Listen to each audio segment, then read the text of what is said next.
ایاک نعبد و ایاک نستعین۔ میں نے ویسے یہ بڑا سیمینار بڑا انجوائے کیا، کیونکہ ہم اتنے کبھی ایک ایف آئی آر، کبھی دہشت گردی، اس کے میں جو اتنا پڑا ہوا ہوں کہ مجھے موقع ہی نہیں ملا کہ اپنی معیشت کے اوپر غور کیا جائے اور اس کے اوپر باقاعدہ میٹنگز کی جائیں۔ تو وہ انشاءاللہ میری کل شوکت سے بات ہوئی ہے، ہم نے ریگولر اب اپنی اکنامک ٹیم کی میٹنگز کرنی ہے، اور وہ میں بتاؤں گا کہ کیوں کرنی ہے۔ لیکن دیکھیں، ایک چیز تو اب واضح ہو گئی کہ جو بھی آگے گورنمنٹ آئے گی اس کے لیے وہ چیلنجز اب ان کو سامنا کرنا پڑے گا کہ ہم سمجھتے تھے جب 2018 میں ہم آئے تو بہت چیلنجز تھے۔ میں تو پہلی دفعہ گورنمنٹ میں تھا اور ہماری ٹیم بھی نہیں تھی، اور اوپر سے ایک تو معاشی کرائسس تھا۔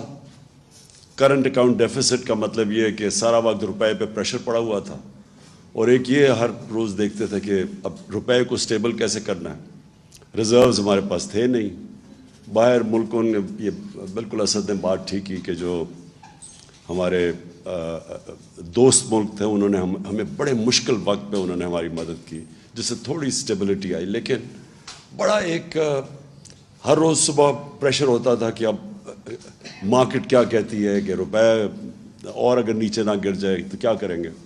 لیکن اس کے علاوہ ایک پہلے دن سے جو اپوزیشن تھی وہ پہلے دن سے گورنمنٹ گرانے کے اوپر تلی ہوئی تھی۔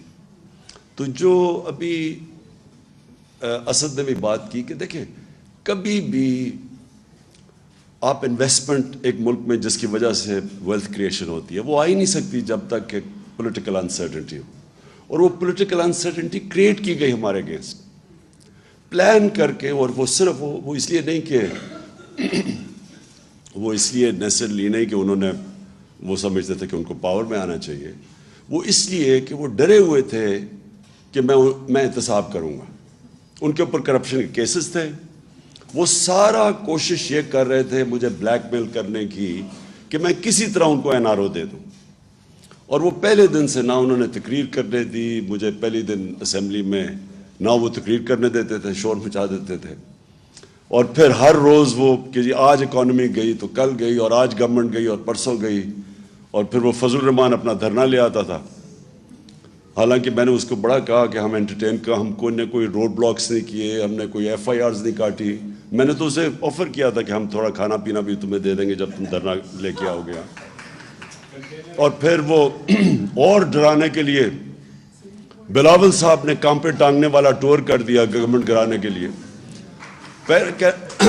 کہنے کا مقصد میرا یہ ہے کہ سارا وقت پولیٹیکل انسرٹنٹی کریٹ کی گئی بلیک میل کرنے کے لیے، پارلیمنٹ چلنے نہیں دی، اور پھر یہ ٹائم فریم دیا کہ کیا یہ 3 مہینے میں اور 2 مہینے میں گئی، اور سازشیں ہو رہی تھی۔ وہ مجھے پوری اس کی رپورٹ تھی۔ پھر جب وہ کووڈ آیا تو وہ شہباز شریف جو بھاگ گئے تھے نواز شریف کے ساتھ، آپ کو یاد ہوگا کہ انہوں نے گارنٹی کر کے عدالت میں ایفیڈیوٹ دے کے اور وہ باہر بھاگ گئے تھے۔ تو اس نے آنا ہی نہیں تھا واپس، کیونکہ اس کا ایف آئی اے کا کیس تھا، بیٹا پہلے بھاگ گیا تھا، ان کو پتا تھا کہ وہ اوپن اینڈ شٹ کیس ہے۔ جب کووڈ آیا تو ادھر بھی ایک اپرچونٹی نظر آ گئی کہ اگر عمران خان لاک ڈاؤن لگاتا ہے تو ویسے اکانومی بیٹھ جائے گی، لاک ڈاؤن نہیں نکالتا تو ہاسپٹل بھر جائیں گے۔ تو وہ ون ون سچویشن تھا۔ وہ بھاگا بھاگا واپس آیا، منہ پہ وہ لگا کے کمپیوٹر کے سامنے بیٹھ گیا کہ میں اسپیشلسٹ ہوں، میں آ کے ٹھیک کروں گا ملک کو۔ اور وہ خاقان عباسی نے اسٹیٹمنٹ بھی دی کہ شہباز شریف کو موقع دو، اس نے ڈینگی کے اندر بڑا اچھا کام کیا تھا۔ تو وہ ایک 3.5 سال کا بڑا انریچنگ ایکسپیرئنس تھا، کیونکہ اتنا چیلنجنگ تھا کہ اس کے اندر میں نے سیکھا بہت کچھ۔ تو اس میں اکانومی بھی تھوڑی بہت سیکھ گیا، کیونکہ ہر روز ہمارے پاس بیٹھنا پڑتا تھا ٹیم کے ساتھ کہ اب یہ کرائسس ہو گیا اور فلانا کرائسس ہے۔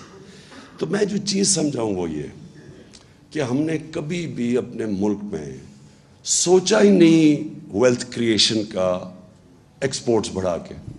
یہ ایسٹ ایشین ٹائیگرز ہمارے سامنے نکل گیا آگے. اور وہ مجھے یاد ہے ہر دوسرے دن آتا تھا کہ میں جی پاکستان کو ایشین ٹائیگر بنا دوں گا, کوئی کہتا تھا. لیکن ایشین ٹائیگر تو بنا تھا ایکسپورٹس بڑھا کے. اور پھر چائنا کی بھی ساری جو گروتھ دیکھی انہوں نے کانسنٹریٹ کر کے ایکسپورٹس بڑھائی تھی. مجھے یاد ہے مہاتر محمد سے میں 20 سال پہلے ملا تو وہ مجھے بتا رہے تھے کہ ہم نے باقاعدہ ایکسپورٹس بڑھانے کے لیے پہلے ہم نے الیکٹرانکس کی اس کو کاٹیج انڈسٹری بنایا. گھروں کے اندر ہم نے چھوٹے چھوٹے اسمبلی پلانٹس لگائے. ادھر سے پھر ہم نے ڈیولپ کر کے آہستہ آہستہ وہ $80 بلین کی ان کی پرائمری ایکسپورٹس تھی پہلے ربر یا ٹن کی, وہ ساری انہوں نے الیکٹرانکس کے پورا انہوں نے اپنی اکانومی اٹھا دی. یا کبھی کسی نے کوشش نہیں کی. اور خاص طور پہ یہ جو پچھلے 5 سال میں ہمارے آنے سے پہلے آپ ذرا دیکھیں تو صحیح, وہ ابھی گراف جو شوکت نے دکھایا وہ ایکسپورٹ اسٹیگننٹ تھی. اور ایکسپورٹس اگر آپ کی بڑھ نہیں رہی تو ملک کا کیسے آگے بڑھ سکتا ہے. اور وہی ہوتا ہے, تھوڑی سی ہماری گروتھ ریٹ اوپر جانے لگتی ہے, کرنٹ اکاؤنٹ کے اوپر پریشر پڑ جاتا ہے, وہ پھر ہمیں IMF کے پاس جانا پڑتا تھا. اور اسی سائیکل میں ہم پھنسے ہوئے تھے. تو ہم نے آتے ساتھ ہی پھر جب کوشش کی ایکسپورٹس کے اوپر اور بڑا زور لگایا ایکسپورٹس کے اوپر, اور پہلی دفعہ ایکسپورٹرز کو بلایا, کانسنٹریٹ کیا کہ ہم کیسے ان کی مدد کر سکتے ہیں. باہر بھی گیا میں, جتنے بھی دورے تھے تو میری پوری کوشش ہوتی تھی ہم اپنے ایکسپورٹرز کو ساتھ لے کے جائیں تاکہ ان کی کسی طرح ان کی مدد کریں, کیونکہ اس کے بغیر تو کچھ نہیں ہونا تھا. دوسرا ہمارا اثاثہ اوورسیز پاکستانی ہے کیونکہ میرا انٹریکشن ان سے بہت زیادہ ہے اور مجھے انہوں نے سپورٹ جس کو کہتے ہیں فورن فنڈنگ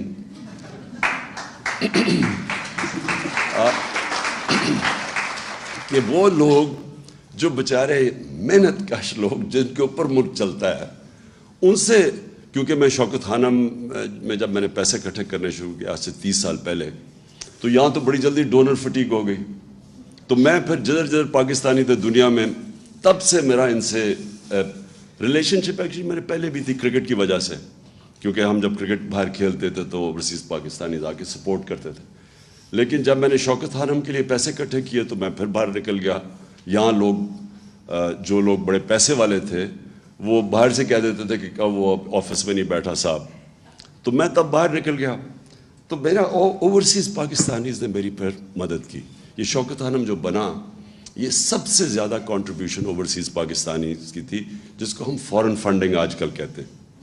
اس کے بعد جب میں نے نمل یونیورسٹی میں ان سے پیسے اکٹھے کیے, پھر جب آہستہ آہستہ جب ہماری پارٹی اٹھنے لگی تو سب سے پہلے سپورٹ اوورسیز پاکستانیز نے کی, اور ادھر سے پھر ہم نے پیسہ اکٹھا کیا, جس کا یہ الیکشن کمیشن کے اندر اتنا بڑا ڈرامہ چلا ہوا ہے کہ میں ابھی تک حیران ہوں. انہوں نے رات تو فورن فنڈنگ دیکھ ہی لی ہوگی جو 5-5.5 ارب روپیہ آ گیا 3 گھنٹے کے اندر.